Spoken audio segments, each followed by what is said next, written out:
Hello, Sylvie from Budapest. Good morning. We're just giving everyone, Alan as well, good morning. We're just giving everyone a minute to join. Apparently we have quite a few people. I think we are 249, so grab someone in your household to make it 250. I refuse to start before 250. Right, shall we kick this off? Good morning, everyone, wherever you are, and thank you for joining me today for the second part of our webinar series designed to share with you some ways in which you can use data and intelligence to support your school in confirming your market position and to inform your strategy. My name is Doris Suchet, and I'm the School Development Manager at ISC Research. And for those of you who may not be familiar with ISC Research, we are the recognized source of data and intelligence on the world's international schools market.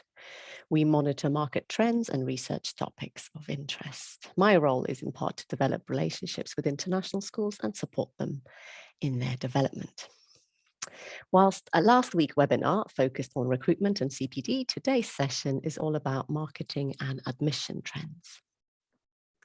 We'll conclude the series next week with a focus on global and regional growth trends to inform school development plans. So in today's session, I'll be sharing with you some highlights of last week's discussion and the latest market intelligence on the topic of recruitment and CPD to support your HR strategy. We'll discuss the effects of COVID on the market and the impact of growing competition on schools' admission strategies. And finally, we will explore how you can use current reliable data to inform school admissions and marketing plans. I'd like to keep the session as interactive as possible again, so please feel free to ask questions in the chat or in the QA box throughout the presentation, and obviously I'll do my best to answer them all. Please leave your contact details as well. I can always follow up after the presentation. So in case you missed last week's webinar, let's start with a quick summary of what we discussed. Here you can see data as current as January of this year, 2022, on the world's international schools market and how it has grown in the last 10 years. Throughout the year, the entire research team here at ISC gathers data and intelligence about enrollment, staffing, recruitment, and latest school practice for the current academic year. This is an ongoing process of direct communication and surveys with school leaders and key organizations to identify market developments and shifts as they emerge. Based on our research, we know that as of January this year, there were 12,853 international schools around the world. These schools have 5.7 million students enrolled, and they are employing 557,000 teaching staff. And they are generating $53 billion from school fees alone. The total growth since 2012 that you see here highlights just how strong the market is. Overall, the market has demonstrated incredible resilience throughout COVID-19, and it looks set to come out of the pandemic stronger than ever, which is great news. But it is also a challenge for recruitment and retention of staff. There are many more international schools now competing for experienced teachers, which makes recruitment a huge challenge. Recruitment was not helped by the pandemic, of course, which restricted the movement of many. But even without COVID-19, the talent pool for international schools has caused challenges for international schools around the globe. Here are just a few of the teacher recruitment trends we're seeing at the moment. We are seeing extended teacher contracts to ensure staff retention and to avoid recruitment challenges related to continuing COVID border restrictions. Many international schools are now demanding earlier notice periods for their current teaching staff. Resignation is now typically required from teachers working in Northern Hemisphere schools and those following an August to July academic year between November and January. And some schools are asking for notifications of intention from their staff as early as October. There's also a notable drive towards the hiring of local qualified teachers. Not only is this in response to challenges caused by COVID-19, but more international schools are valuing and promoting the benefits of local teachers, the benefits that local teachers bring in terms of culture and language skills and understanding. One of the challenges of this trend can be finding local teachers with the correct pedagogy for your school and curriculum. Accordingly, we are seeing a small but increasing number of schools and school groups offering teacher training or supporting new teachers, new teacher qualifications in-house. Online recruitment is now the new normal for all but the most senior appointments, with virtual job fairs and online interviews commonplace for most international schools. More schools are addressing DEIJ, diversity, equity, inclusion, and justice, in their teacher and leadership selection. Many associations and accreditations such as ECIS have some very useful webinars and professional development to help ensure diversity, equity, and inclusion is embedded in your school and its operations. Our research also shows that international schools are increasingly considering attributes such as proficiency in using technology to support learning and high emotional intelligence. With regards to the most popular CPD formats in international schools, 66% of international schools said they plan to develop the skills of the current teaching staff in the use of education technology to support teaching and learning over the next 2 years. Our research also emphasizes the fact that international schools should support lifelong learning habits for their teachers, just as they do for students. To support lifelong learning habits, CPD is being adapted to better match staff needs and support their well-being. Fulfilled teachers with opportunities to develop their skills are more likely to keep working with the international schools that support them. Finally, our research also shows that hybrid CPD is likely to be the most popular format choice in the future, combining opportunities for face-to-face interactions along with flexible access to content that's delivered via virtual learning environments. The recording of last week's webinar is available on the ISC Research YouTube channel if you are interested in finding out more. And my colleague Liz will also post it in the link, I hope, in the chat right now, or maybe she has done already. Okay, so it will come as no surprise to you all to find out how much the pandemic has impacted international schools' marketing and admissions, from parents increasingly concerned about their children's health and safety and well-being, to higher education institutions adapting their student admissions process. What the trends show, however, is just how much COVID-19 has acted as a catalyst for change, forcing institutions to implement new ideas, some of which are likely to stay. So let's start with the impact on admissions process. ISC Research carried out quantitative and qualitative research with international schools admission staff with the view to analysing the impact of COVID-19 on the school selection process. The results are available in our white paper called Why Parents Select an International School and the Impact of COVID-19 on School Choice. Some interesting findings in that paper were that English as the main language of instruction, quality of teachers, and brand reputation remains top of the list. On teacher quality, the skills and experience of teachers employed by international schools are vital to maintain educational standards. And this does not always relate to their nationality. There is a growing recognition amongst more international schools of the importance of a blend of expatriate and local teachers within their staff. Further on the English language, English medium instruction is seen by policymakers, educators, and commercial organizations as a passport to a global world. Parents, however, increasingly value home language and culture heritage as well as English language skills.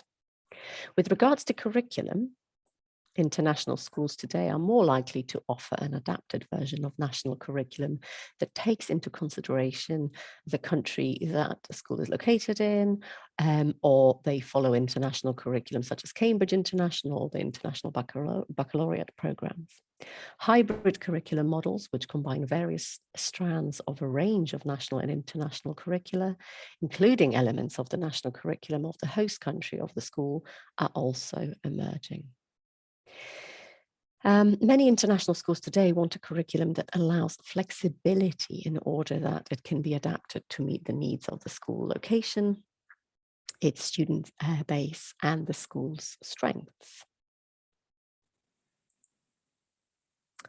How has the pandemic impacted the parents' research of international schools? We have found that 66% of the respondents said that the word of mouth is their top source of admissions applications. School websites are the second most common route, with 25% of respondents saying the school website is the source for the majority of applications. 41% stated the school website is the second most common source of applications. And the remaining 33% stated it is their third most common source. 50% of all admission staff surveyed said social media is either their second or third most common source of applications. Also interesting to note is that open days, physical and virtual, have been particularly successful in engaging parents compared with previous years.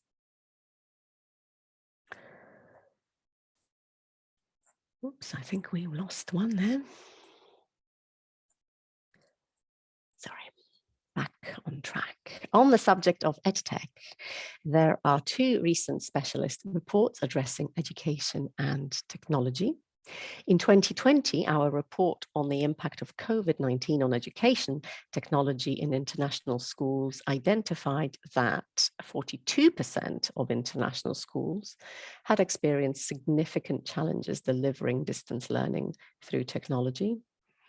And 84% of international schools said their plans regarding the use of learning technologies had changed as a result of adapting to distance learning during COVID-19. In April 2021, our report into teaching and learning in international schools identified that 51% of schools are likely or very likely to move to a more blended learning model within 2 years. And 37% of international schools have appointed a new tech-focused teaching and learning leadership role since 2018. Both these reports are free and accessible on the ISC Research website. So despite the difficulties, we have seen some positive impact of the pandemic for higher education institutions and international schools who have worked closely together. This is a great example of a win-win situation, as reliable pathways are important for school admissions, and higher education institutions benefit from a good relationship with schools in order to recruit undergraduate students. More in-depth data and intelligence is available in our free report and white paper called The Pathway from International School to Higher Education. Joe Marshall, Head of Higher Education at Alice Smith International School, Malaysia, highlighted the development of strong relationships between schools and universities at the International School Awards this year as part of the Pathways to Continued and University Education Awards category discussion. This is what he had to say. And also Mick Amundsen Giesel from International School Yangon in Myanmar. He says, and I will quote from our Student Pathways white paper here, for the first time, we hosted a spring university fair in May 2021. I had nearly 50 participating universities attending the fair in a virtual format from several different countries. Between that fair and the almost 130 participants in our fall virtual fair, students from international schools within Myanmar were exposed to more university visits than ever before. We also teamed up with an international school in Vietnam, which offered our students access to their weekly university presentations too. So in summary, lessons learned from the pandemic by international schools are the following. There's increased competition between local schools to recruit students. Parents are doing more online research through the pandemic, and it means that schools with a strong digital presence adapted quicker to the changes. Schools need to take time and effort to refine their USPs and position their school against them. Really understand the new criteria considered by parents for school selection. Again, as per the findings within the admissions white paper, parents are considering well-being, safeguarding, and safeguarding way more than in previous years, for example. Well-being of the whole community, in fact, not just students, but also teachers and all staff within the school community has gained importance.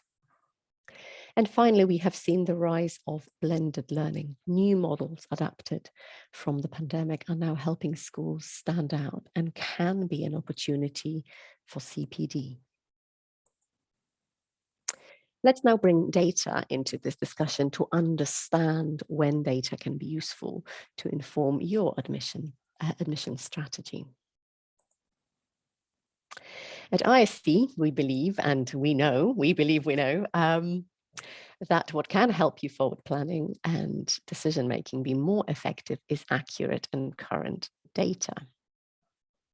So firstly, school admissions. There is plenty of data available that can help inform your admission strategy and which can be derived from internal and external sources, and both sources are very good for useful data. Your internal data tells your success story, if you like, what matters about your school to your current community and what has made a difference for your alumni. And it can also inform school improvement. For example, what more does your community want from the school that you can currently deliver, for example.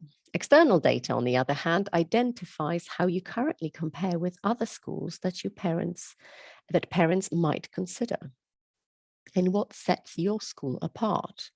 For example, do you really know exactly how your school offering compares to other competitors in your area? Knowing about all the other schools that parents might consider will help you identify what is unique about your school. External data can also inform school improvement and development. So what do parents want that is currently not available at your school or elsewhere? What does your school offer that other schools do not, that you should be emphasizing more? And what opportunities do you see within the market that are currently not being offered elsewhere that you could be delivering? Presented appropriately, external data can provide evidence for those parents who need visual confirmation of provision compared to other schools.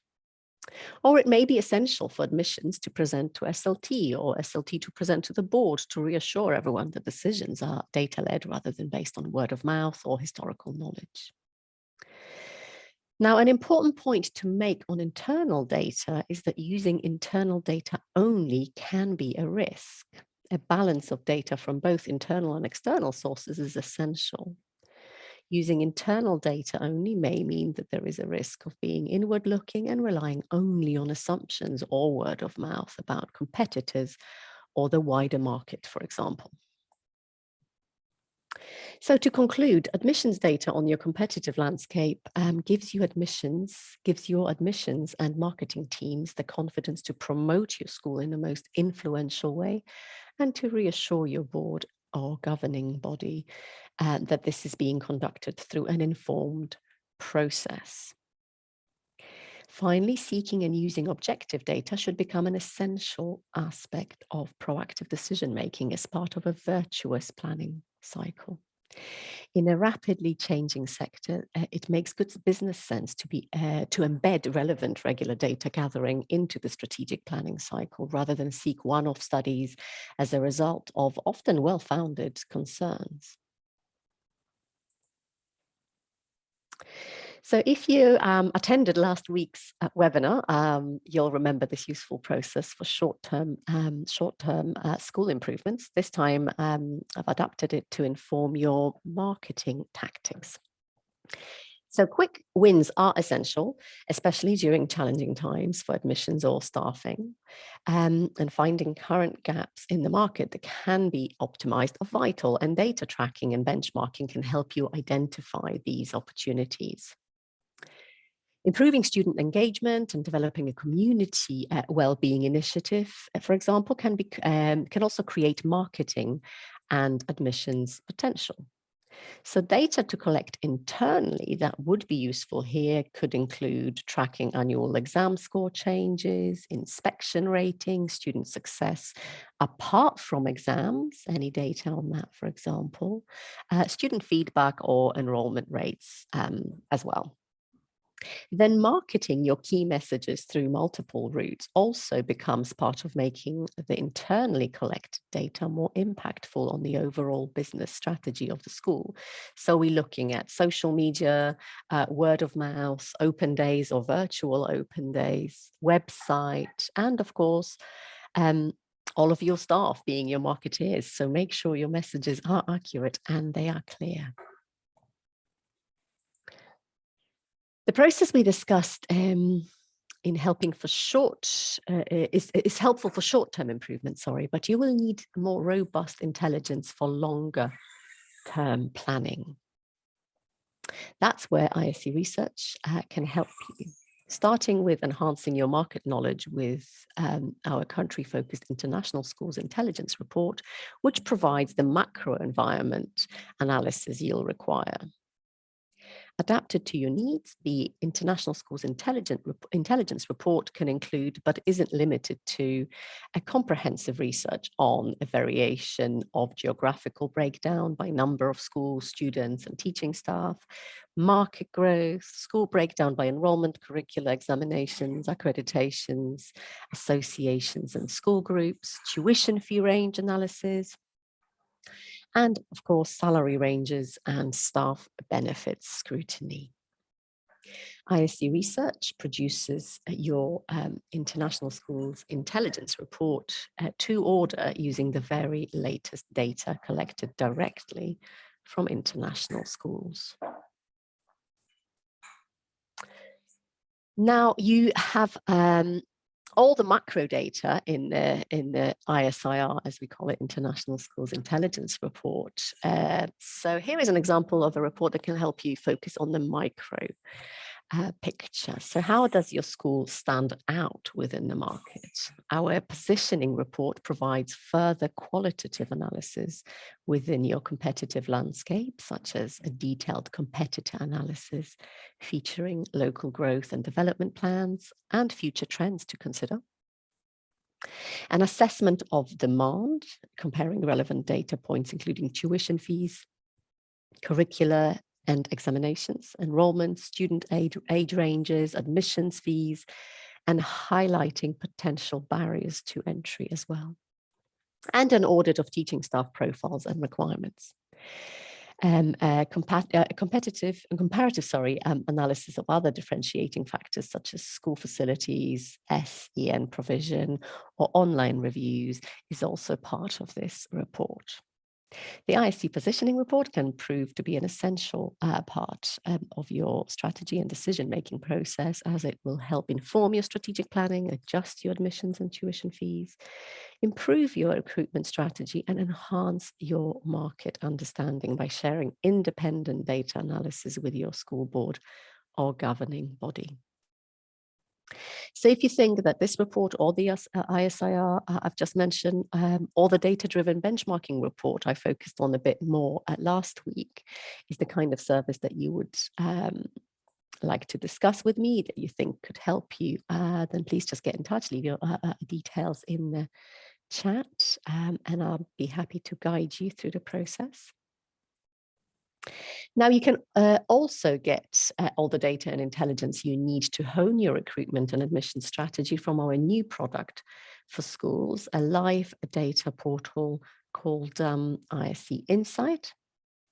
ISC Insight is an interactive data and intelligence portal, including some great benefits to help your market positioning, brand recognition, and identifying market trends. And this is achieved by giving you access to a package of live data on international schools in 3 target countries. So normally your own home country plus 2 others. It also includes a generic benchmarking report of schools in your country to confirm your positioning and refine your key selling points for admissions and recruitment messages. And that is a generic benchmark. By that, we mean schools are anonymized, but you do get the extent of the data that we hold on the competitive landscape in your country.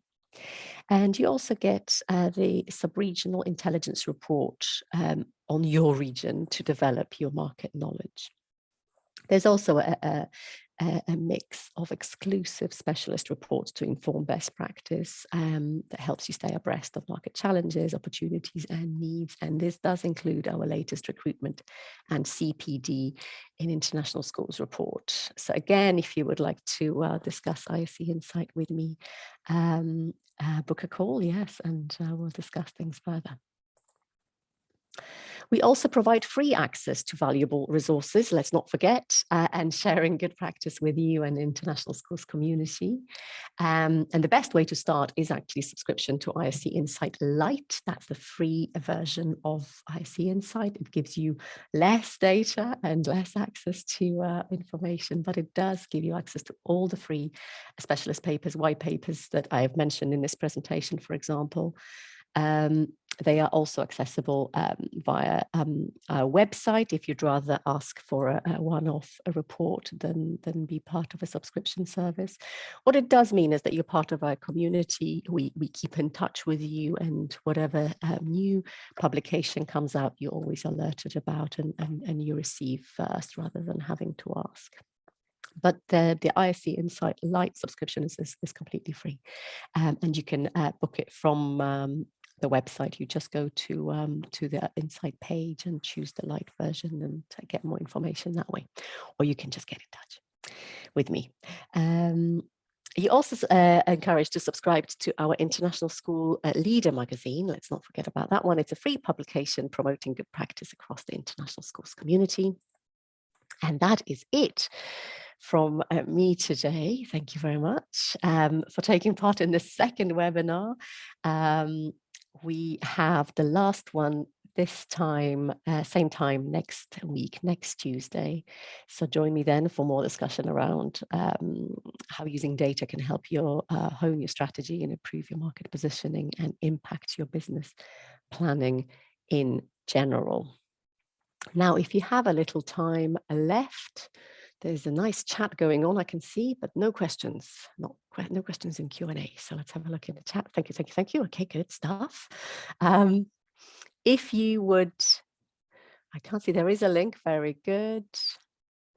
And we've got Caleb would like to talk about ISC Insight further. That's lovely. Thank you very much for leaving your details. You may have loads of questions that are specific to your school, so it really is as easy as booking a call with me. If you book a call, in fact, you do get the CPD and recruitment specialist report for free, and it normally costs £395. So there is a good reason to have a coffee with me for you. And it's my favorite part of my job. So please do not hesitate. There is no strings attached. You don't have to buy anything, but it does give you a nice idea of how what we do can genuinely help your school, I think, be better for the whole community and be more effective in your planning.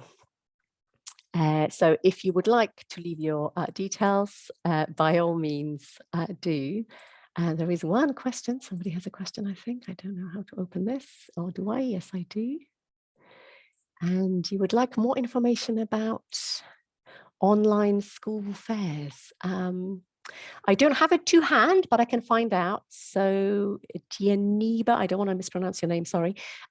Please just email me and I'm sure we have it, and I'm sure there is information on school fairs, both for admissions and for recruitment, in fact, in the white papers I've mentioned, one on parent selection of international schools, and the other one, the CPD report. So by all means, get in touch and we'll take it from there. As you can tell, I'm enjoying myself probably far too much, and I'm taking far too much of your time. I hope we've done it within the 35 minutes allowed. Thank you again for joining me.